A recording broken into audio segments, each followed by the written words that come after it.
दिमाग में जैसे 440 वोल्ट का करंट दौड़ रहा था।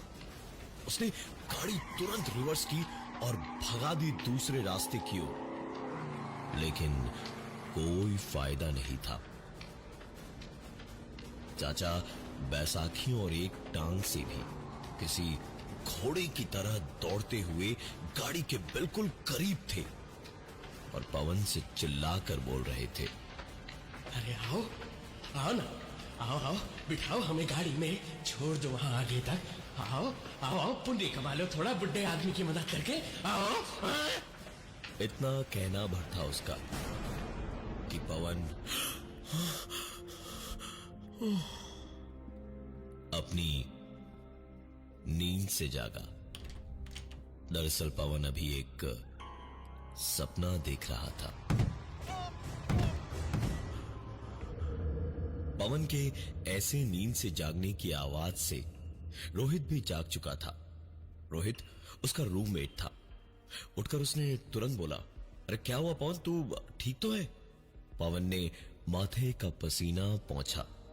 उसकी जैसे जान में जान आई थी। उसने सर हिलाकर इशारे से ही रोहित को बोला कि सब कुछ ठीक है, लेकिन रोहित उठकर उसके पास में बैठा और उसने दोबारा कहा, क्या हुआ भाई, बुरा सपना देखा क्या कोई?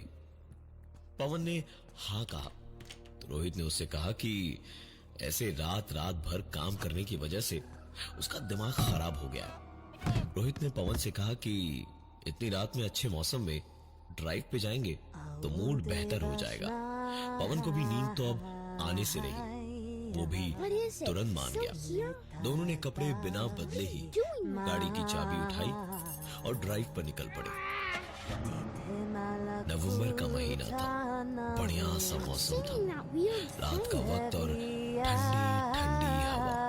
पवन को अब काफी बेहतर महसूस हो रहा था।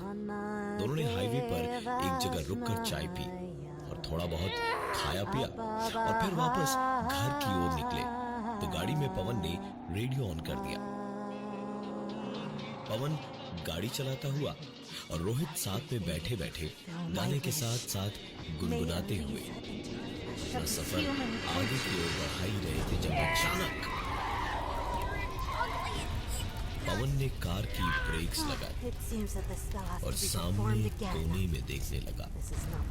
उसे अपनी आंखों के सामने थोड़ी दूरी पर वही आदमी एक टांग और बैसाखियों के सहारे सड़क पार करता हुआ दिखाई दे रहा था। पवन का तो जैसे रगों में दौड़ता खून सूख गया था। गाड़ी में चलते एसी में भी उसके छूटते हुए पसीने और एक टक एक ही तरफ देखने पर रोहित ने कहा, पवन अबे तुझे हुआ क्या है? तू उधर क्या देख रहा है? गाड़ी क्यों रोकी और तू बोलता क्यों नहीं कुछ? पवन ने कांपते कांपते अपने हाथ उठाए और सामने सड़क किनारे इशारा करता हुआ कांपती आवाज में ही बोला, वो वही आया था सपने में, वही लंगड़ा आदमी वो सामने तो खड़ा है। रोहित ने सामने देखा। उसे बस सुनसान सड़क पर कोने में सोए हुए ठंड में ठिठुरते कुछ कुत्ते दिखाई दिए। उसने पवन से कहा, भाई तू ना पागल हो गया है, मैं गाड़ी चला लूं क्या? पवन ने जैसे पूरी हिम्मत अचानक इकट्ठा की और रिवर्स गियर लगाया और साथ ही उसकी गाड़ी के रेडियो पर बजता गाना भी बदल गया।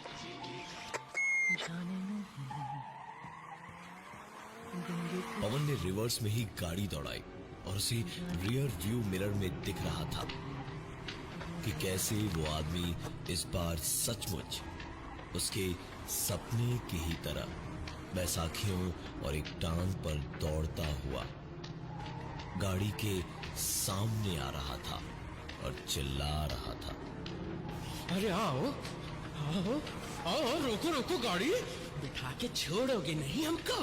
हैं? आओ लिफ्ट दो, पुण्य कमाओ थोड़ा है। आओ। पवन ने गाड़ी रिवर्स करके गाड़ी मोड़ी और तुरंत हाईवे की तरफ भगाने लगा।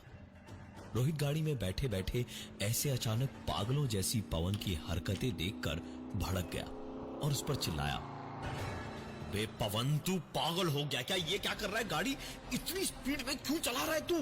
पवन ने रियर व्यू मिरर में देखा और उसी में देखते देखते 1 सेकंड को पीछे पलट के देखकर बोला, पता नहीं, लेकिन अभी ये जरूरी है, चुपचाप बैठा रहे और ज्यादा बातचीत मत कर। इतना कह के पवन बस गाड़ी चलाता रहा और बार बार कभी रियर व्यू मिरर में देखता तो कभी गाड़ी धीमी करके खिड़की से बाहर पीछे देखता। रोहित को कुछ भी समझ नहीं आ रहा था। वो तो जैसे पागल हुआ जा रहा था घबराहट से कि कहीं कोई एक्सीडेंट ना हो जाए। गाड़ी कुछ और आगे बढ़ी तो रोहित ही पवन पर चीखा, गाड़ी रोक पवन, गाड़ी रोक। बाकी सब कोई तुझसे और तेरे गुस्से से डरते होंगे, मैं नहीं डरता हूं। गाड़ी रोक वरना अच्छा नहीं होगा, मैं कह दे रहा हूं।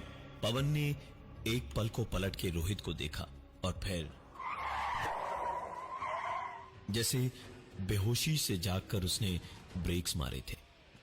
गाड़ी एक झटके से बहुत तेजी से रुकी और पवन को स्टीयरिंग से चोट लगते लगते बची। गाड़ी रुकते ही रोहित ने धक्के मारते हुए पवन को गाड़ी से नीचे उतारा और कहा, क्या कर रहा है तू ये सब? हाँ, ये क्या हो रहा है? किससे भाग रहा है तू और क्या क्या हो क्या रहा है ये सब? रोहित इसके आगे कुछ भी बोले उससे पहले ही पवन उस पर पलट के चीखा, अरे तो मैं क्या करूं? मुझे खुद समझ नहीं आ रहा है कि ये सब क्या हो रहा है। वो एक पैर और बैसाखियों वाला देखा नहीं? हाँ, कैसे पीछे पीछे आ रहा था हमारे। भागू ना तो क्या करूं? खड़े खड़े उसके आने का इंतजार करूं मैं? पवन को लगा था कि इस बात पे तो कम से कम रोहित समझेगा, लेकिन रोहित ने पलट के एक ऐसा सवाल पूछा जिसने पवन के होश एक बार फिर उड़ा दिए। उसका सवाल था, अरे कौन बैसाखियों वाला आदमी भाई? कहां देखा तुमने ऐसा आदमी? पवन इस पर कुछ बोले इससे पहले ही उसका ध्यान कार के सामने वाले शीशे पर होती एक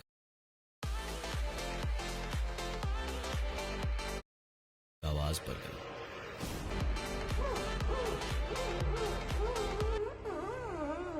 आवाज सुनकर पवन आगे गया और शीशे पर देखा तो जमी हुई भाप पर एक नाम लिखा था, राम कृपाल।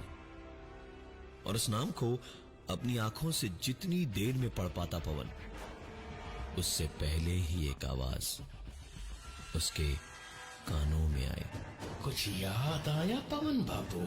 मेरे पैसे कहाँ हैं? पवन तुरंत पलटा। आसपास सिर्फ एक रोहित के अलावा और कोई नहीं था। पवन ने तुरंत कपड़े से गाड़ी का कांच पोंछा और दौड़कर गाड़ी में बैठा। उसके पीछे पीछे रोहित भी बैठा।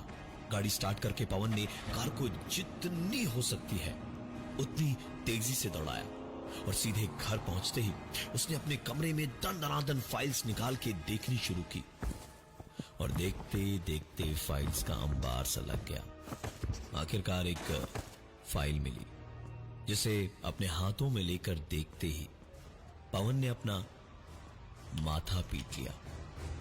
बिना वक्त बर्बाद किए अगले ही दिन पवन ने उस फाइल का निपटारा किया और तकरीबन 11 लाख का चेक बनवाकर राम कृपाल के घर पहुंचा। लेकिन राम नाम सत्य है, राम नाम सत्य है, राम नाम। वहां चेक लेने वाला कोई नहीं था। वहां जमा लोगों की भीड़ से पूछा तो पता चला कि राम कृपाल की बीवी भी मर चुकी थी।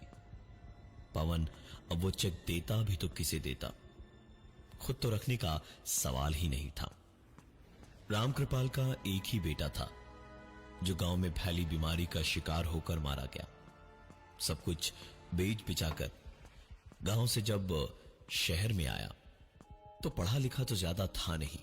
जिस किराए के मकान में रह रहा था वहीं पर उसने एक दुकान भी खोली थी और यही 2 साल पहले लाइफ इंश्योरेंस और हेल्थ इंश्योरेंस की कुछ पॉलिसीज उसे पवन ने ही बेची थी ताकि उसे कुछ भी हो जाए तो उसकी बीवी को कभी दिक्कत ना हो।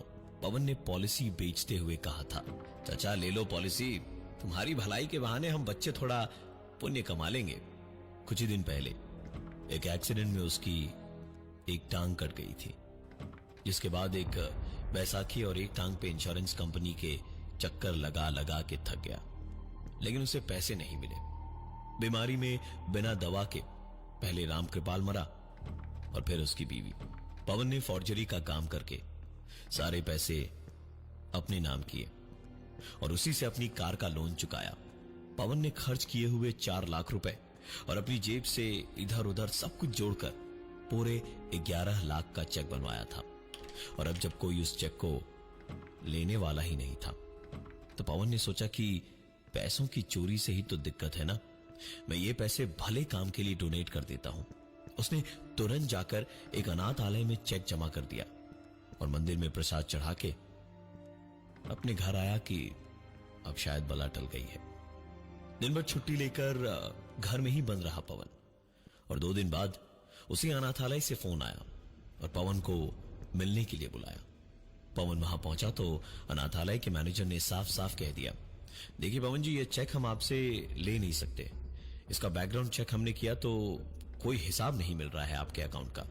हमें बेफजूल की दिक्कत में मत डालिए और अपना ये चेक आप वापस ले जाइए। और इतना कह के पवन को उसका चेक वापस दे दिया गया। पवन उसे लेकर बाहर निकला तो सड़क पार करके अपनी गाड़ी की तरफ जाते हुए एक गाड़ी ने उसे टक्कर मार दी। पवन 1 हफ्ते तक बेहोश था। रोहित ने ही सारी भाग दौड़ की और जब आखिरकार 7 दिन के बाद पवन को होश आया तो उसने देखा कि उसकी दाईं टांग काटनी पड़ी थी। पवन खुद को संभाल नहीं पा रहा था और रोए जा रहा था। जब रोहित ने उसे संभाला, भाई रो मत यार, देख जो होना था वो हो गया। सबसे बड़ी और अच्छी बात यह है कि तू जिंदा है भाई, और क्या किस्मत है तेरी। मेरे पास तो फूटी कौड़ी नहीं थी, वो तो तेरी जेब से चेक मिल गया था, उसी पैसों से तेरा इलाज हुआ है। पवन बस रोहित का मुंह ही देखता रह गया। तकरीबन 1 और महीना हॉस्पिटल में रहने के बाद पवन को डिस्चार्ज किया गया। कंपनी ने उसको निकाला नहीं, इंसानियत के नाते उसको रखे रहे कि कम से कम फोन पे ही क्लाइंट ले आएगा। लेकिन तकरीबन 1 ही महीने में उन्हें पवन को उसकी दिमागी हालत बिगड़ने की वजह से निकालना पड़ा, क्योंकि पवन जिसके भी पास पॉलिसी बेचने जाता, उनके पॉलिसी के बारे में पूछने पर वो एक ही बात बताता, देखिए सर, बाकी सब तो ठीक है, लेकिन अगर कहीं आप मर गए या आपका एक्सीडेंट हो गया तो आपकी पॉलिसी का सारा पैसा ये 2 कौड़ी का आदमी ले लेगा।